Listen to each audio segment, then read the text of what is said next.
부동산과 개론을 강의하는 강양구입니다. 자, 이번 시간에 우리가 함께 학습해야 될 내용은 제목 한번 보세요. 여러분들과 강양구가 지금 함께 준비하고 있는 이번 시험이 33회 시험입니다. 그리고 우리의 목적은 합격이죠. 우리의 목적은 합격일 거고요. 그런데 한번 잘 생각 한번 해봅시다. 우리가 지금 공인중개사 시험을 처음 보는 거지 우리가 시험을 처음 보는 건 아니죠. 우리가 초딩 과정에서부터 지금까지 다양한 시험을 치르면서 왔습니다. 그 주변에 많은 친구분들도 이런 시험 과정을 꾸준하게 접하면서 우리가 살아왔죠. 그런데 수험생들 중에서 열심히 안 하는 수험생들이 있던가요? 없죠. 물론 극히 일부는 열심히 안 하는 수험생들도 있습니다만 수험생은 기본적으로 열심히 하죠. 자, 그런데 모든 수험생이 열심히 하는데 왜 점수는 다 다르며 그리고 분명히 열심히 했는데 왜 그 시험에서 패스를 못할까요? 이유는 자기 기준에 열심히 했기 때문에 그렇죠. 그런데 우리가 지금까지 다루었던 모든 시험 문제는 내가 출제한 게 아니죠. 누가 출제한 거죠? 출제자가 출제한 거죠. 그러면 우리가 열심히 한다라고 했을 때 그 열심히라고 하는 것은 출제자 기준에서 열심히 해야지 내 기준에서 열심히 하는 것은 합격과는 관계없다는 얘기예요. 그렇다면 우리는 지금 뭘 한번 체크해 보려고 하느냐? 출제자들이 어느 영역에서 어떻게 얼마나 출제하는지를 알아야 우리도 거기에 맞추어서 학습을 해야죠. 그래야 단기에 우리가 원하는 합격을 할 수 있으니까 그래서 합격 전략을 한번 정리해 보겠습니다. 자, 먼저 우리가 33회 시험을 봐야 되니까 32회 시험은 어떻게 출제되었는지를 먼저 한번 정리해 보고요. 그리고 나서 이제 33회 우리 시험은 어떤 형태로 우리가 학습하고 준비할 건지를 한번 함께 논의 한번 해보겠습니다. 먼저 부동산학 개론을 기준으로 우리는 이제 개론만 가지고 다루도록 하겠습니다. 자, 부동산학 개론은 일단 표준 목차라는 게 있습니다. 그 표준 목차는 누가 정했느냐? 시험 주최 측에서요. 그러니까 우리 시험 과목 중에서 유일하게 법이 아닌 과목이 개론이죠. 유일하게 학문입니다. 그러니까 학자가 들어가는 게 상당히 불편해요. 여러분들이 지금까지 경험해 보셨듯이 무슨 학으로 끝나는 것들은 범위가 없어요. 그리고 무슨 학으로 끝나는 것들은 많은 학자들이 다양한 주장을 해왔기 때문에 내용도 아주 광범위하고 복잡하다 보니까 표준 목차를 딱 이렇게 세 가지를 설정했습니다. 제목 한번 쭉 읽어보시죠. 총론, 그리고 강론, 그리고 감정평가론 이렇게 세 개 단원으로 구성하고 있는데 32회 시험 문제에서는 얼마나 출제가 되었느냐? 이렇게 출제가 되었습니다. 당연히 강론에서 다루어야 될 내용들이 많다 보니까 문항수도 당연히 많겠죠. 부동산학 개론은 자, 강양구는 이렇게 정리할 겁니다. 여러분들 항상 우리가 학습할 때 총 12개 단원입니다. 그러니까 부동산학 개론에서 우리가 총 다루어야 될 내용이 12개 단원인데 표준 목차는 이렇게 세 가지로 나누었고 강론은 다시 이렇게 6가지로 구분하고 있습니다. 그래서 제목들을 쭉 보세요. 부동산 경제론에는 이제 여러분들이 가장 불편하게 생각하는 수요 공급이 있고요. 예, 그리고 경기 변동이라는 게 있습니다. 2개가 들어가 있죠. 여기에 2개. 부동산 시장론에는 부동산 시장이라는 파트하고 입지론 및 도시 공간 구조론이 들어가 있습니다. 여기도 2개 파트예요. 정책, 투자, 금융, 그리고 부동산 개발, 부동산 관리, 그리고 마케팅이라는 게 있습니다. 자, 그렇게 전체적으로 정리하시면 총 12개 단원이 될 겁니다. 12개. 그래서 12개 단원인데 표준 목차는 이렇게 구성을 했기 때문에 일단 표준 목차 중심으로 교재도 편제되어 있고 표준 목차 기준으로 일단 문항수를 따지면 이렇게 출제되어 왔습니다. 이게 32회 기출문제고 뭐 특별한 변화는 없습니다. 그래서 평균 따지면 총론에서는 3문제 내지 4문제가 출제됩니다. 그래서 변함없이 3문제 출제가 되었고요. 그 다음에 수요 공급하고 경기 변동이 있다 그랬죠. 경기 변동이 1문제 내지 2문제 정도 출제가 됩니다. 그리고 수요 공급은 출제 빈도수가 상당히 등락폭이 심한 편입니다. 3문제 출제되기도 하고 제일 많이 출제되었을 때는 5문제가 출제된 적도 있고요. 평균 4문제 정도 보시면 되죠. 그래서 올해는 수요 공급이 5문제가 출제되면서 전체 6문항이 출제된 겁니다. 시장론, 부동산 시장 하나, 그리고 입지론 하나, 지대론 하나, 도시공간 구조 이론 하나. 그래서 전형적인 형태로 출제가 되었고요. 투자론이 상대적으로 종전보다는 조금 문항수가 적어졌다고 볼 수도 있고 아니면 31회 기준으로 본다면 많아지기도 했습니다. 31회 때는 3문제가 나왔거든요. 그리고 32회 때는 6문제가 나왔고요. 그러니까 투자론이 최근 10년 기준으로 본다면 평균 7문제 정도가 출제가 되었습니다. 그래서 그냥 이 정도 문항수를 유지했고요. 부동산 금융이 출제 문항수가 조금 많아졌습니다. 그래서 1문제 정도 많아진 게 정책론에서 1문제 정도가 적어진 상황이고요. 그리고 부동산 관리라는 파트요. 여기는 제목은 이렇게 되어 있습니다만 부동산 관리가 있고 부동산 마케팅이 있는데 보통 그냥 일반적으로 1문제씩 나온다고 보시면 돼요. 각각 1문제씩 나오는데 올해는 마케팅에서 2문제가 나왔고 관리에서는 출제되지 않았습니다. 그리고 감정평가는 6문제 내지 7문제가 딱 출제가 되니까 여전히 그 숫자. 그래서 우리 시험은 시험 공고가 딱 나올 때 어떻게 나오느냐. 감정평가로는 15% 내외 이렇게 딱 되어 있습니다. 15% 내외로 출제한다. 그러면 우리 시험 문제가 40문제죠. 그럼 40문제에 15% 하면 몇 문제가 될까요? 그렇죠. 6문제가 되죠. 그럼 6문제 내외라고 했으니까 적게 출제될 때는 5문제가 나올 수도 있고 많이 출제가 될 때는 7문제가 출제될 수도 있다는 얘기인데 7문제가 출제된 적은 있지만 5문제가 나온 적은 없습니다. 그러니까 6문제 그러면 감정평가에서 전형적인 형태로서 출제되었다는 얘기죠. 그래서 문항수는 기존하고 차이가 없다라는 것 똑같이 출제가 되었습니다. 그럼 난이도는 어떻게 출제되었는지 한번 점검을 해볼게요. 자, 먼저 전체 40문제 중에서 긍정형, 부정형, 계산형 문제가 얼마나 출제되었을까? 정확하게 말입니다. 정확하게 계산 문제는 9문제입니다. 9문제인데 기울기를 구하려고 하다 보니 아주 간편한 문제인데요. 오히려 이론이라고 보는 게 더 좋은데 그래도 기울기를 구하려면 숫자가 움직여야 기울기를 계산할 수 있으니까 그것도 계산 문제에 분류한다면 올해 계산 32회 계산 문제는 10문제가 출제되었습니다. 자, 이렇게요. 그러니까 부정형의 문제가 많이 출제되는 편이죠. 자, 물론 긍정형이 더 많이 나오긴 했습니다. 우리 시험에서는 부정형이 차지하는 빈도가 높아요. 자, 어느 게 뭐 쉽다, 어렵다 이런 건 우리 논하지 맙시다. 자, 그 다음 난이도를 가지고 보면 그럼 상중하는 뭘 근거로 상중하를 구분할 거냐. 자, 우리가 쉽게 말해서 하 그러면 쉽다, 상 그러면 어렵다 그러는데 그렇지는 않습니다. 어떤 기준이냐면 하라고 하는 얘기는 암기를 했는지 안 했는지를 출제자가 물어보는 거죠.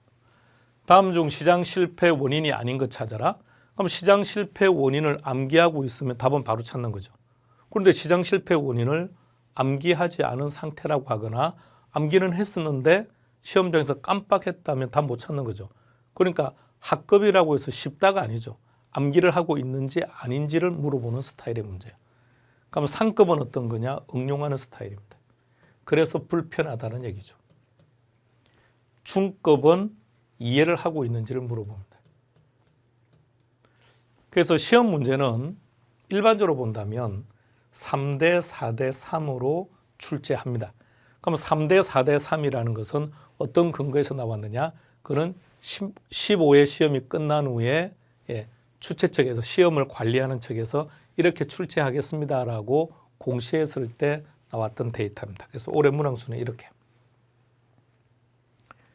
자, 이렇게 출제가 되었고요. 그럼 대체로 이제 요 비율 정도에 맞춰서 보통 나온다고 보시면 돼요.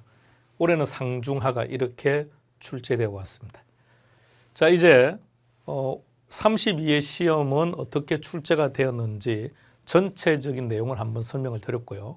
이제 33회 시험 대비를 건너가기 전에 먼저 1차라고 하는 1차 시험이라고 하는 것이 어떤 건지 잠시 언급을 한번 해보고 갑시다. 공인중개사 시험은 1차와 2차를 구분해서 보는 거죠. 그래서 1차 2과목 함께 채점하고요. 2차 3과목 함께 채점을 해서 각각 40점 과락 없이 60점이 되면 합격하는 그런 시험 제도인 거죠. 2차는 4과목이 아닙니다. 2차는 3과목이에요. 그죠? 공시법하고 세법은 법이 서로 다르기 때문에 우리가 강의할 때는 다른 선생님이 다르게 책도 분리되어 있습니다만 실제는 한 과목이니까요. 자, 1차는 2과목인데 부동산학 개론이라는 과목과 민법이라는 과목으로 구성되어 있죠. 채점은 어떻게 하느냐 하면 이 2과목의 점수를 합치는 거예요.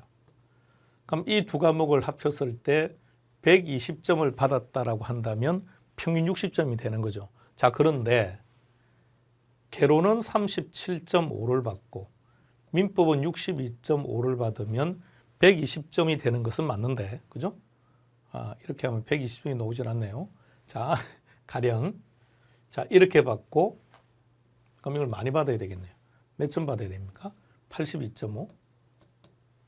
자, 이렇게 받았다면 전체 점수는 120점이 되기는 했습니다만 그런데 그건 합격을 못한 거죠.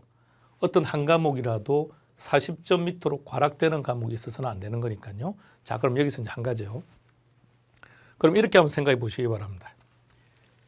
1차를 출제할 때 개론 교수와 민법 교수가 개론을 출제하는 선생과 민법을 출제하는 선생이 서로 유기적으로 상호 연락을 해서 문제를 출제하지는 않는다고 하더라도 기본 기준이라는 건 딱 설정해져 있습니다. 왜? 전체를 관리하는 책임자가 있기 때문에.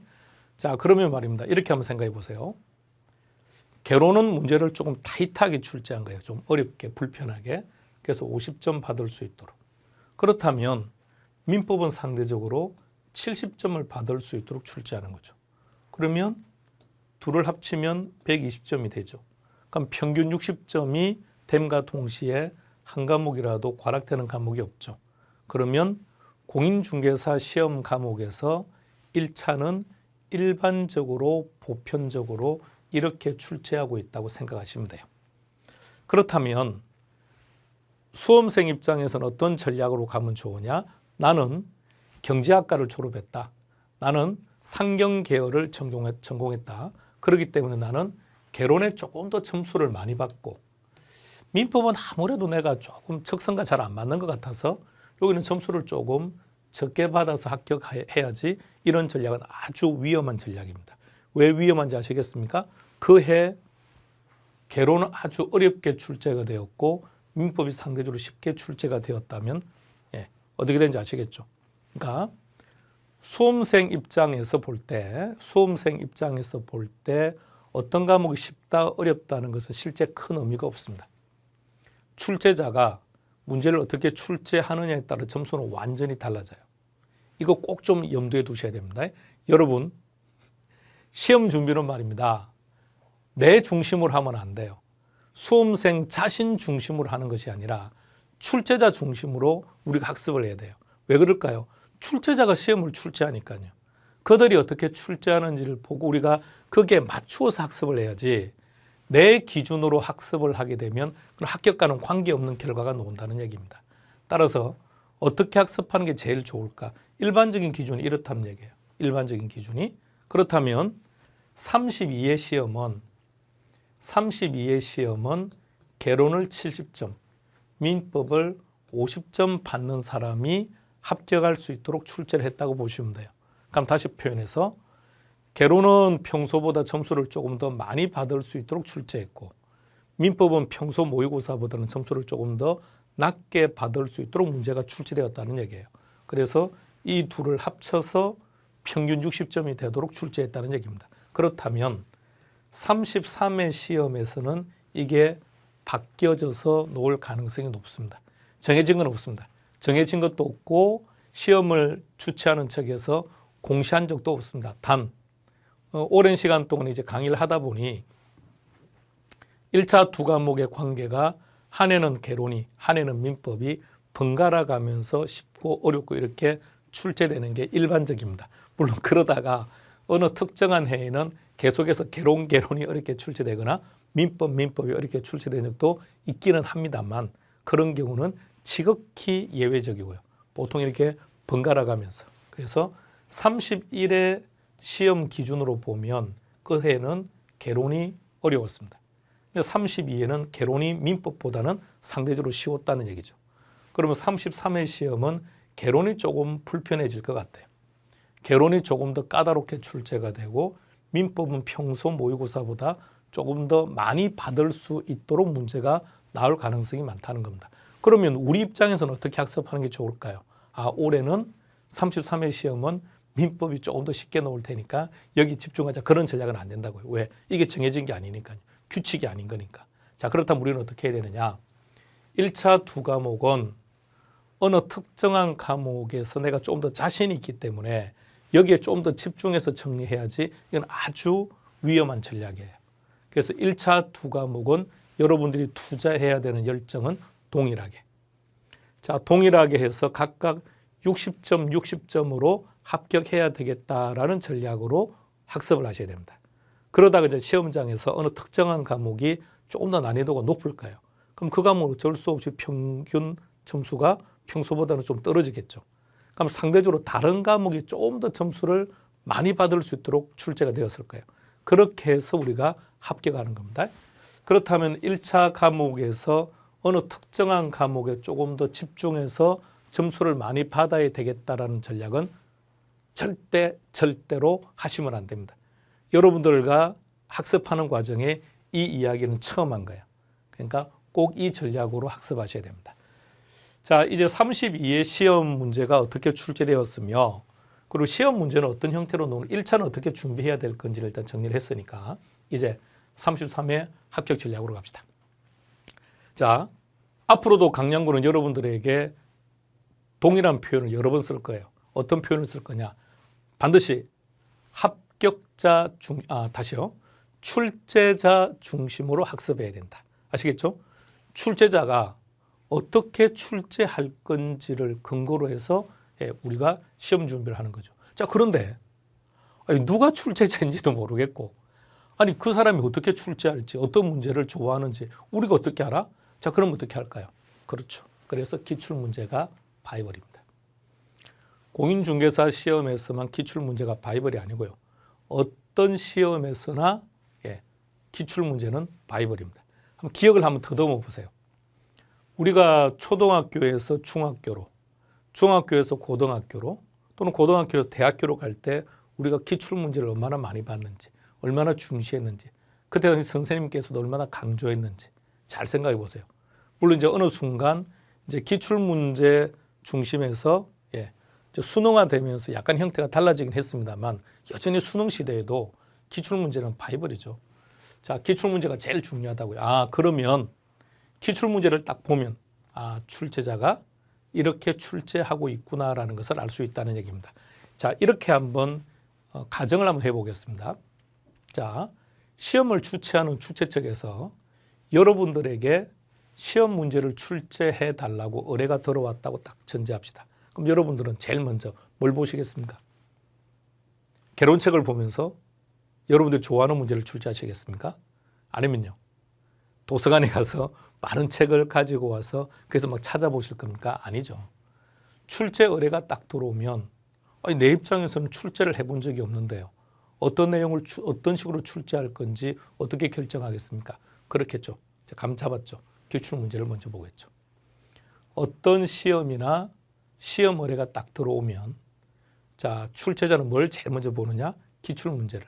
따라서 과거에 어떤 문제들이 출제되어 왔는지를 먼저 보겠죠. 그래서 기출 문제가 바이블입니다. 그래서 기출 문제에 대한 분석은 반드시 해야 될 필요 충분 조건이죠. 자, 그런데 분석이라는 말을 썼죠. 분석은 강량구가 하는 거지 여러분들이 하는 게 아닙니다. 왜?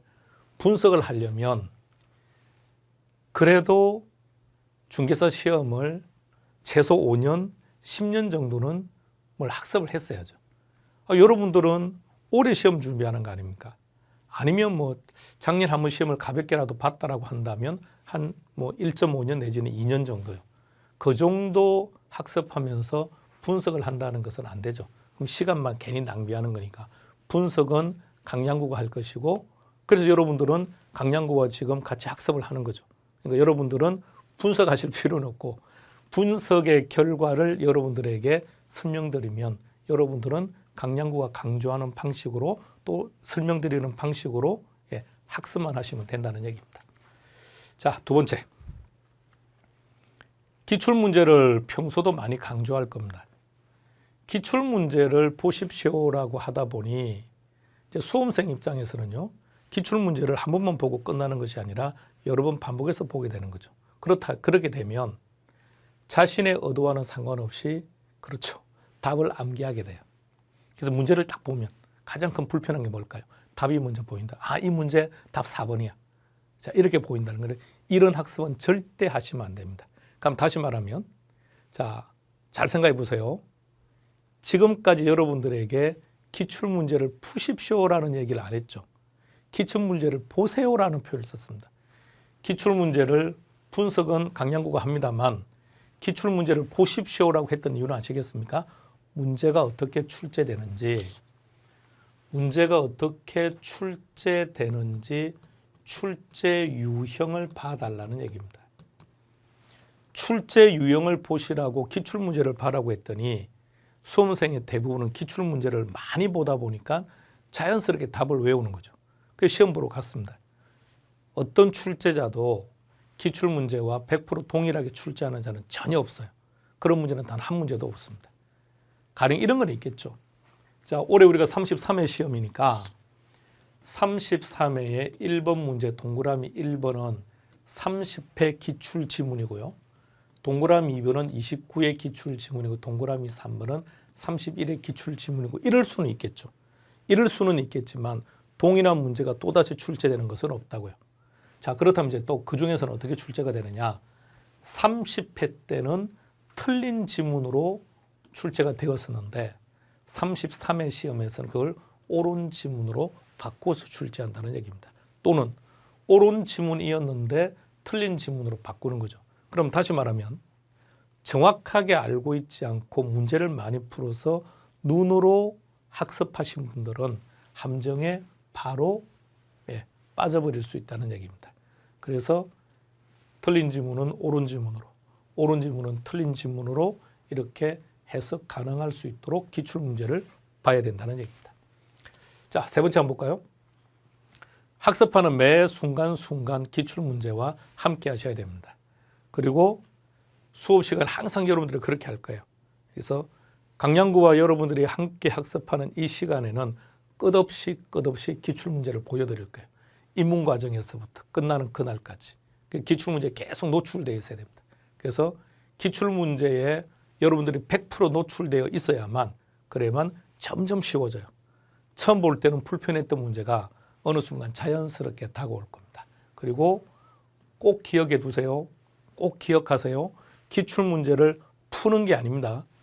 기출문제를 보면서 문제가 어떻게 출제가 되지? 그리고 문제는 이렇게 출제가 되는 거구나. 그럼 정답은 뭐지? 정답은 반드시 어떻게 하라고 그랬습니까? 키워드를 근거로 답을 찾아야 된다고요.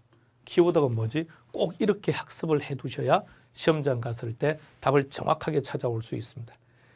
여러분 중에 지금 밴드에 들어와 계시죠? 그럼 밴드에서 32회 시험에서 합격하셨거나 또는 그 결과가 썩 좋지 않으신 분들이 뭐라고 댓글을 달고 뭐라고 글을 썼는지 한번 보세요.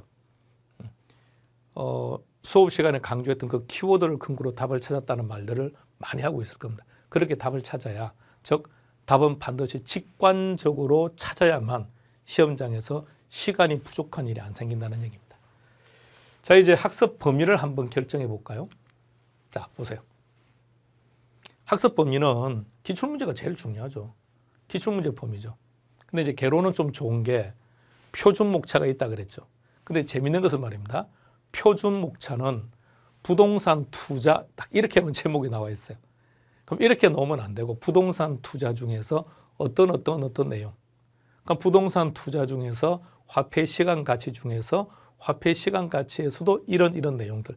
이렇게 놓으면 참 좋은데 그게 아니라 그냥 부동산 투자론이라고 되어 있으니까 그 내용은 얼마든지 방대할 수 있죠. 자, 어찌되었든 기출문제 범위가 가장 중심이 되는 것이고요. 자, 그런데 기출문제 범위까지만 학습하게 되면 합격과는 관계없죠. 합격 점수까지는 받을 수 없다는 얘기입니다. 그래서 계속해서 강조하는 게 유형을 보라고 한 거고요. 자, 그럼 어떻게 해야 되느냐? 가령 이렇게요. 그냥 편안하게 들어보는 겁니다. 앞으로 이제 학습을 하시게 되면 이제 아시게 될 텐데, 가령 이제 투자론에서 할인현금 수집 분석법이라는 게 있습니다. 할인연금 수집 분석법에는 세 가지 방법이 있는데, 하나는 순현가법, 하나는 내부 수익률법, 하나는 수익성 지수법이 있습니다. 자, 여기서 방금 순현가법이 있다 그랬죠. 순현가법, 순현재 가치법을 줄인 표현입니다. 두 번째는 내부 수익률법. 그럼 기출문제는 어떻게 출제가 되었느냐? 자, 첫 번째, 순현가법과 내부 수익률법은 투자 기준이 달라질 수 있다. 그 기준이 달라질 수 있다. 결과가 달라질 수 있다. 우선순위가 달라질 수 있다. 옳은 말입니다. 자, 두 번째. 자, 그러면 시험 문제가 말입니다. 기출 문제가 순현가법과 내부 수익률법은 우선순위가 달라질 수 있다까지 딱 출제가 되었으면 그것만 기억하고 있으면 그 다음 시험에서는 힘들다는 얘기죠. 그럼 그 다음 시험은 이제 어떻게까지 정리해야 되느냐? 왜 다르지? 왜 우선순위가 다를까? 그걸 정리해야죠. 그러니까 우선순위가 다른 이유는 할인율이 다르기 때문이다. 그럼 이제 그 다음 시험에서는 뭘 물어보느냐? 순현가법의 할인율은 뭐냐? 내부 수익률법의 할인율은 뭐냐? 이런 물어보는 거죠. 자, 그럼 그 다음에는 또 뭘 물어보느냐? 그렇다면 순현가법과 내부 수익률의 할인율은 같냐? 다르냐? 다르다. 왜 다르냐? 그렇다면 그 할인율 중에서 어느 쪽이 우수하냐? 그럼 결론을 먼저 제시할게요.